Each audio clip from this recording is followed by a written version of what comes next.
विश्व मांसाहार निषेध दिवस प्रत्येक वर्ष 25 नवंबर को मनाया जाता है। मांसाहारियों के अपेक्षा शाकाहारियों का स्वास्थ्य ज़्यादा अच्छा रहता है। बीमारियों से भरा है मांसाहार सेवन करने वालों का जीवन। दोनों में अगर तुलनात्मक अध्ययन करेंगे, दोनों क्या तीन, वीगन, वेजिटेरियन और नॉन वेजिटेरियन। जो वीगन, जो विशुद्ध शाकाहारी हैं, जो पशुजनित कोई चीज़ नहीं लेते, प्लांट फूड से ही उनका अपना जीवन भरण पोषण जो भी होता है चलता है, उनका स्वास्थ्य, जो शाकाहारी हैं दूध से बनी चीज़ें लेते हैं, पशु से प्राप्त होता है जो इनका, और मांसाहारियों का, तो तीनों में पाया गया है वीगन और वेजिटेरियन, इनका स्वास्थ्य अच्छा माना गया। मैंने स्वयं देखा है ऐसे मांसाहारी, एक का ऑपरेशन हुआ, मेरा कैंप था चंदौसी में, एक महिला का ऑपरेशन किया गया गॉल ब्लैडर का। तो मुझे भी, वो सर्जन मेरे उपचार में था, उसने मुझे बुला लिया, डॉक्टर साहब आइए ऑपरेशन देखो आकर के। मैं भी चला गया, बड़ा हॉस्पिटल है वहाँ का, मैं चला गया तो मैंने देखा उसका गॉल ब्लैडर जो निकाला गया ओपन था, तो खोल कर निकाला गया, निकालने के बाद में उसके अंदर 8 जैसे छोटा छोटा पेठा होता है ऐसी पथरी निकली पाया। तो उसमें मैंने अपना जो दिमाग लगाया, जो वो नॉन वेज ले रही थी, और वो ऐसा कोई दिन नहीं होता था जिसके दिन उसके बिना उसका भोजन ही नहीं होता था। कहने का अभिप्राय है कि बीमारियों से भरा हुआ है मांसाहारियों का जीवन। जो मांसाहार करेंगे तो हो सकता है मोटे ताजे दिखाई दे, लेकिन अंदर से उनका शरीर रुग्ण होता है।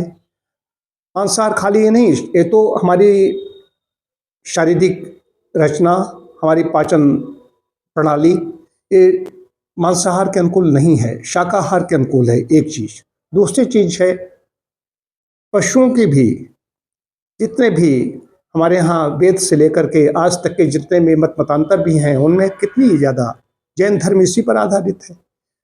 महर्षि पतंजलि ने बहुत पहले कहा, यमनियों में अहिंसा, अहिंसा पहली चीज है। अहिंसा का तो ऐसा नहीं है अहिंसा आज आ गई, पुरातन काल से, आदिकाल से ही चला आ रहा है। कुछ लोग कह रहे पहले पहले मनुष्य ऐसा था, वो खाता था, बीच में हो सकता है गड़बड़ हो गया हो, लेकिन हमारी जो वेद कह रहा है वो कैसे हो सकते हैं। सारी व्यवस्था परमात्मा ने पहले से बना दी हमारे लिए, हमें क्या खाना है क्या नहीं खाना है, कौन चीज भक्ष है कौन सी अभक्ष है, नैसर्गिक बुद्धि। मनुष्य ऐसा कैसे हो सकता है। गिलहरी को मैं देखता हूँ, बंदर को देखता हूँ, गिलहरी को नट्स कोई चीज है वैसी डाल तो नहीं खाएगी, पकी हुई चीज नहीं खाएगी, नट्स वगैरह उसको ज्यादा प्रिय है। तो शाकाहार मांसाहार की बात है। और दूसरी चीज पशुओं की अहिंसा की बात आती है, तो सिर्फ वो मार करके खाने के लिए नहीं बने हैं। जो चलता फिरता पशु जो हमारी तरह से मलमूत्र का त्याग करता है, वो खाने की प्लेट में कैसे आ सकता है। जो छोटे छोटे फुदकते हुए, जिन्हें देखने में बड़ा अच्छा लगता है, उछल कूद करते हैं, वो कैसे उनको आदमी खाता है। जिस पशु ने कभी सोचा ही नहीं कि हम किसी का भोजन बनेंगे, वो खाने की उसमें आ जाता है, प्लेट में आ जाता है, कैसे उसको दयावान कहा जा सकता है।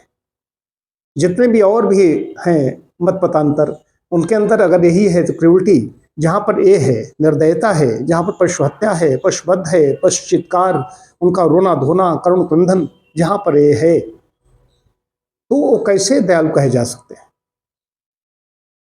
हमारे यहाँ तो बड़ा उसका एक महाराजा शिव ने कबूतर के बदले में, उनकी परीक्षा ली जा रही थी, कबूतर के बदले में काट काट कर मांस चढ़ा दिया। बाद में उनकी परीक्षा पूर्ण हुई कि हाँ, उसके जो शरण में आ गया है उसको हम नहीं दे सकते।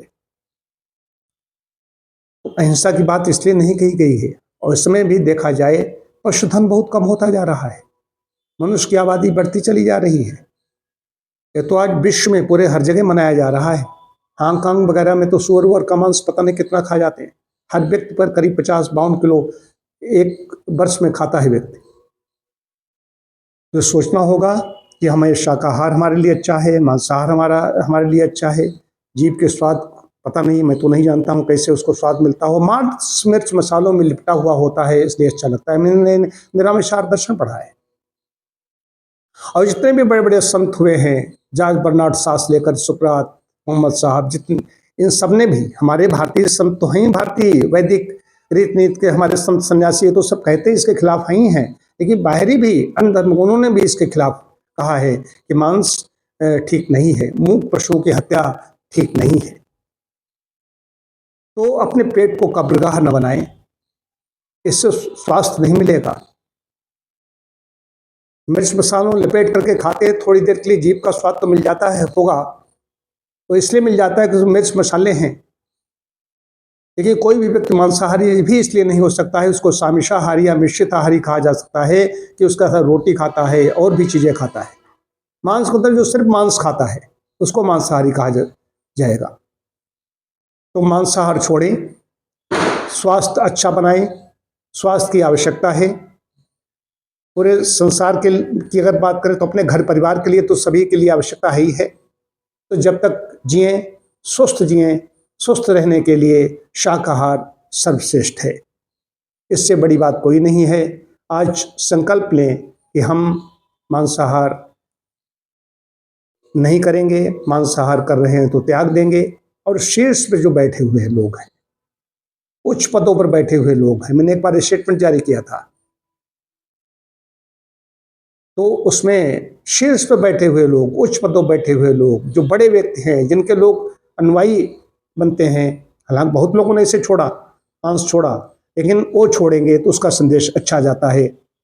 पब्लिक उनके पीछे पीछे चलती है, कहते हैं उन्होंने छोड़ दिया तो हम भी छोड़ देंगे। एक और दूसरी चीज है, बिल्कुल नहीं। मांस जहाँ पर पकाया जाता है वो तो शमशान हो जाता है।